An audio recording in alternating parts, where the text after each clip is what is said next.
Good morning. All right, let's look at our English lesson for the day. Now, this is going to be it's really short because it's really not anything you didn't know, and I probably didn't even need to make a video, but I did.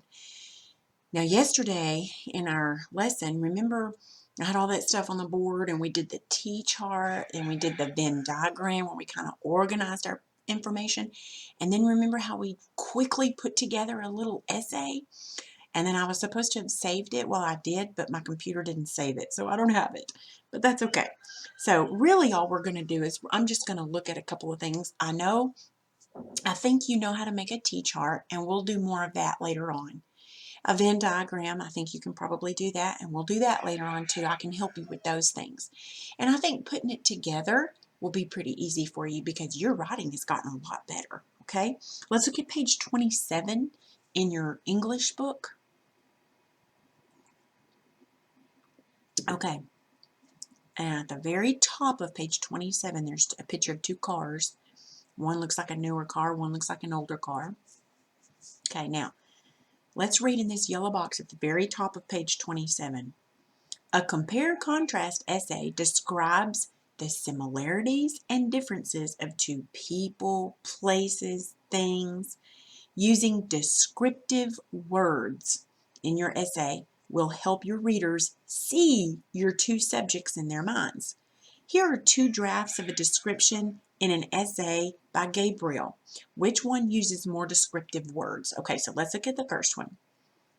Our family's two cars have some differences. Our Volkswagen is an old car, but our Toyota is only a few years old. That's one. Let's look at the second one. Our family's two cars have some differences. Our yellow Volkswagen is an old car with some rust spots and a loud rumbling noise in the engine.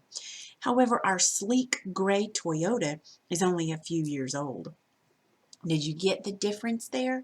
She's talking about the two same things, but she uses a lot more descriptive words. Which Volkswagen?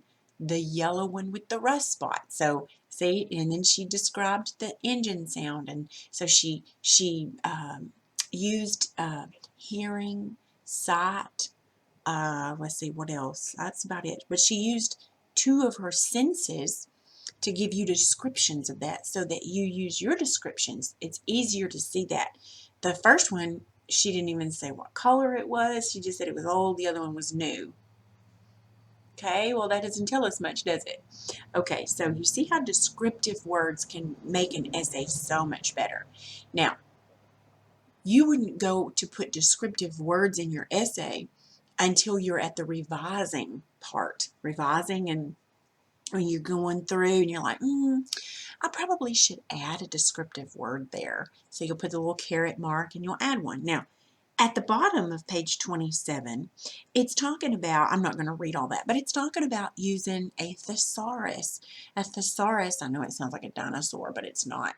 Well, it kind of is, but it's not. Anyway, a thesaurus is a book, and basically it's just full of synonyms and antonyms.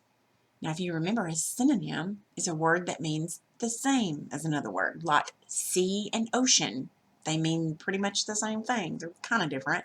Or how about, oh gosh, what else could we do? How about, well, there's some right here on page 27. Cold. You've got antonyms would be friendly, warm. That's a different kind of cold. So anyway, if you'll look at the bottom, you see where it says cold and has a 1 beside it, and then the bottom has cold with a 2 beside it? That's because there's two different definitions for cold. So if you're looking up cold like I'm freezing, look at cold number 1. It's an adjective. It means having a low temperature or feeling no warmth. The house is cold. That's your sample sentence. And here are some synonyms. They're in green: Arctic, chilly, frigid, frosty, frozen, icy, wintry. And then it has antonyms. Antonyms are words that mean the opposite. So this is just saying that you can use a thesaurus to find better words. So when you're writing, after you write your rough draft here in a couple of days, then we'll go back and you'll start revising. When you revise, you might use a thesaurus. I bet your Nana has one, and if she doesn't, that's okay, because maybe she can find you one online. I use one online because it's just easier, but I have some thesauruses, some books, because When I was in school, that's what we had. All right, now look at the next page on 28.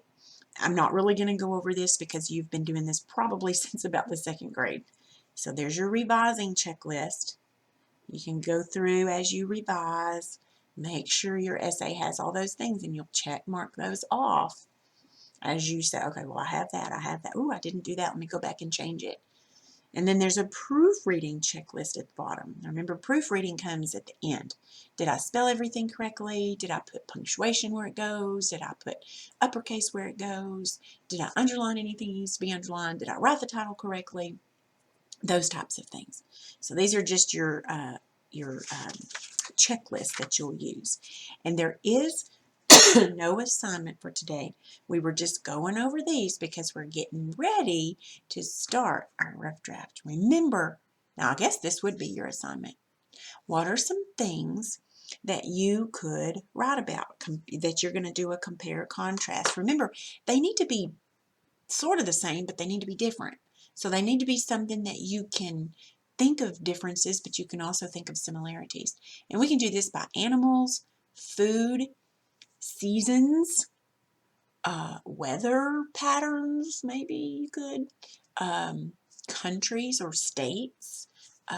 You could probably even do family members, like my grandpa Harris and then my grandpa Bobby or whatever. You know, you could do your 2 grandpas or your 2 grandmas or something like that. So anyway, just be thinking about it, okay? All right, and no assignment in English today. That'll be all your lesson.